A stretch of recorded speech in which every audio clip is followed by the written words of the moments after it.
Things can change very quickly. The last 3 weeks we've been defending really very well, and on our last road trip we really set the tone early on in games defensively. That hasn't been the case the last 2 games. We got to wrap our arms around it. We have to look at it, be honest with it, study it, and fix it. By Sunday. Your offense usually finds its way eventually. Tonight, not so much. Anything that San Antonio did specifically? Now, once we got down double digits, and finally we did pick up our intensity defensively.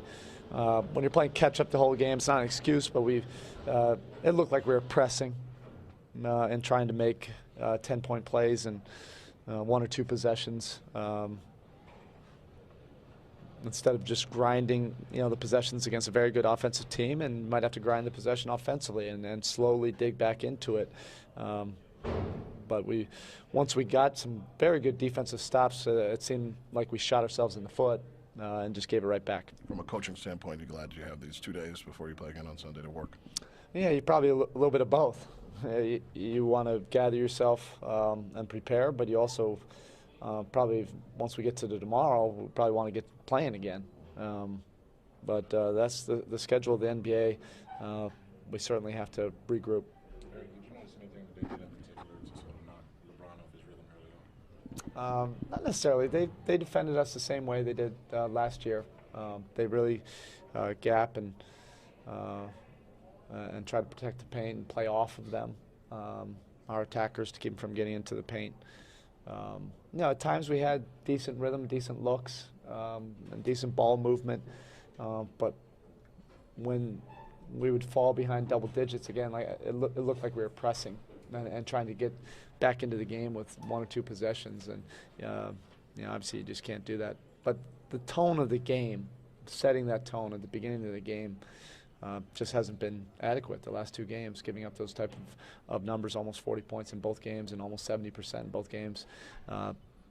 That typically is not a good formula for us. You need to see more out of the point guards the last couple games. You can't pinpoint it really to anybody. I mean, it's everybody. So we're going to look at everybody. We'll open up the hood and take a look at everything. Obviously, we don't need to reinvent and tear it apart. Just 4 days ago, it looked like we were on top of the world. So you do have to keep perspective, but we have to get back to who we are, our identity, and that we're a far cry from that in the last 2 first quarters. Erik, did you guys do a better job of setting up Chris Bosh with the right opportunities for him as opposed to maybe the other night? It's tough to say. The ball was finding him. He was aggressive. That's the shot that they leave open. There's 2 different defensive styles, so it's tough to compare one versus the other. Were you surprised by Boris Diaw being in the starting lineup, and how did that affect your use of Shane Battier? No, they've typically done that to have an extra body to throw at LeBron, switch some pick and rolls. So. Erik, what was your understanding of LeBron taking the mask off? Is that something that? I didn't even ask.